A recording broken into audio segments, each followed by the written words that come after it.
इमरान मसूद के बसपा में आते ही पश्चिम की सियासत में हलचल पैदा हो गई, क्योंकि इसके पीछे मायावती की एक बड़ी रणनीति जान पड़ती है और मसूद को उसका सबसे बड़ा खिलाड़ी के तौर पर देखा जा सकता है। दरअसल 22 के रिजल्ट निकलने के साथ ही मायावती मुस्लिम वोट बैंक में सेंधमारी की कोशिश में लग गई और इसकी रणनीति में उन्होंने पूर्वांचल में अपना पहला लिटमस टेस्ट किया, जिसमें वो काफी हद तक सफल साबित हुए। मसूद को बसपा में शामिल कर पश्चिम में अपनी उसी रणनीति को वो आगे बढ़ा रही है।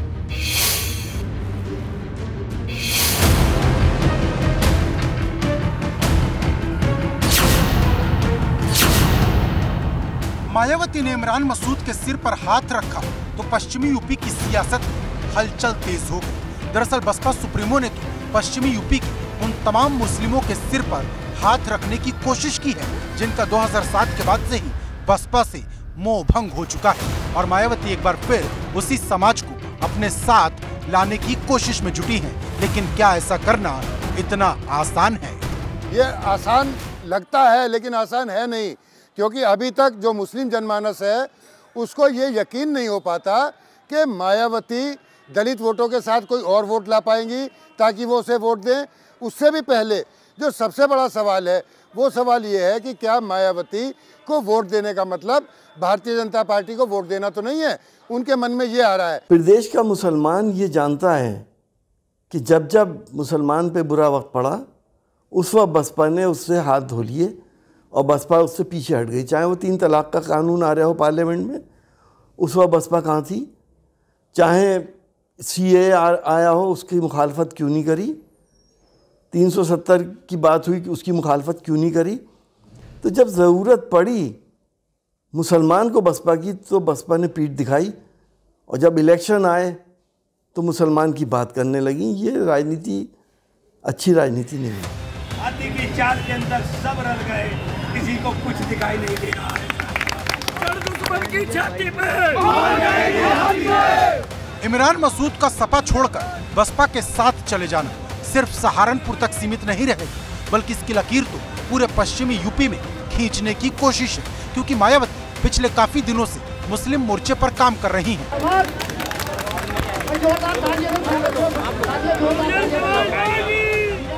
और जितनी जरूरत इमरान मसूद को मायावती की थी, उतनी ही मायावती को इमरान मसूद की। दोनों ही तरफ से ये ज़रूरत महसूस की जा रही थी, क्योंकि मायावती को बसपा के लिए एक ऐसी कॉन्स्टिट्यूएंसी विकसित करने की ज़रूरत है, क्योंकि दलितों के साथ साथ वे चाहेंगी कि मुस्लिम समुदाय में भी उनकी वही पैठ बने जैसे कुछ सालों पहले हुआ करती थी। और धीरे धीरे अपना आधार खोती जा रही पार्टी को कम से कम 2-1 मजबूत ऐसे नाम मिलें जिसके दम पे वे मुस्लिम समुदाय को अपने से जोड़ सकें।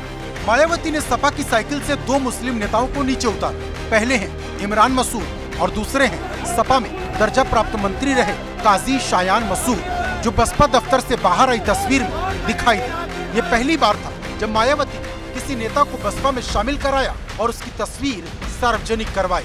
यानी बसपा का इशारा सीधे सीधे सपा को है कि लड़ाई अब खुलकर होने वाली है। मुसलमान अगर एहसान फरामोश नहीं है, अगर किसी ने कोई मदद की है मुसलमान की तो समाजवादी पार्टी ने की है, चाहे नौकरी देने में मदद की हो, चाहे कोई भी विषय रहा हो, सम्मान का मामला हो, इज्जत का मामला रहा हो। और मान सम्मान जो समाजवादी पार्टी की सरकारों में माइनॉरिटी के और मुसलमानों को मिला है, किसी सरकार में नहीं मिला, सिर्फ अपमानित हुए हैं। और आज दहशत और खौफ में मुसलमान जी रहा है, डर के साए में जी रहा है। मायावती जिस प्लान पर काम कर रही वो पानी की तरह साफ है, क्योंकि पूर्वांचल हो या पश्चिमी यूपी, मायावती की नजर सीधे सीधे उस मुस्लिम वोट बैंक पर है जो सपा के साथ जुड़ गया है। इसकी झलक विधानसभा चुनाव के बाद से लगातार दिखाई दे रही।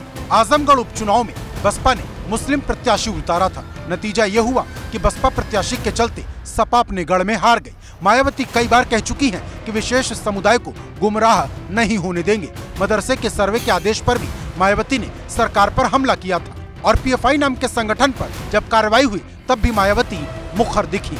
धीरे धीरे चूंकि बहुजन समाज पार्टी अपने मुद्दों से, अपने मिशन से, अपने उद्देश्यों से दूर हुई है, बहुजन समाज पार्टी के वरिष्ठ जनों का बसपा से पलायन हुआ है, जिसका नतीजा ये है कि उत्तर प्रदेश में आज बहुजन समाज पार्टी केवल एक एमएलए वाली पार्टी ही बची है, जिस पार्टी ने 206 एमएलए जीतकर 2007 में बहुमत की सरकार बनाई थी। मायावती के समीकरण बिगड़ते गए और बसपा हाशिए पर जाती गई। 2007 के बाद जो ढलान शुरू हुई वो आज तक बरकरार है और अब मुस्लिम वोट बैंक के मोर्चे पर मायावती फिर से वो प्रयोग करने की राह पर हैं, जैसी 2007 में की थी। और ये भी साफ है कि मायावती इस रणनीति से अपना घर बना पाए या ना बना पाए, लेकिन सपा का घर जरूर तोड़ने की कोशिश करेंगी, जैसा उन्होंने आजमगढ़ में करके दिखाया।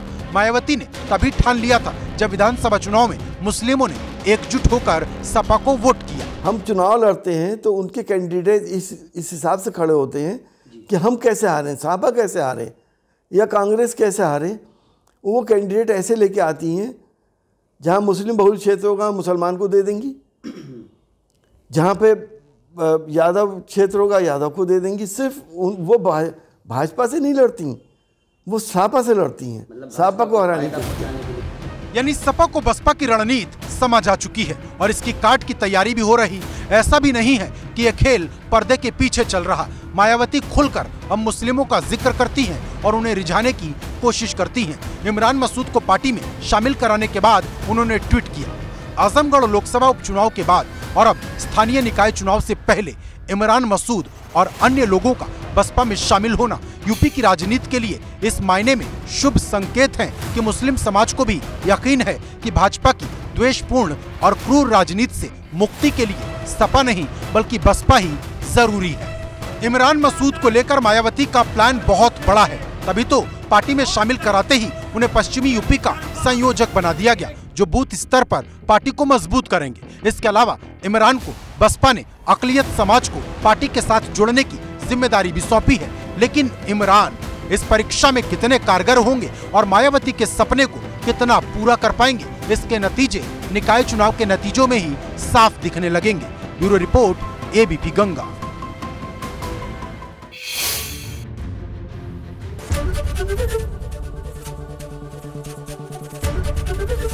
एबीपी गंगा, खबर आपकी, जुबान आपकी।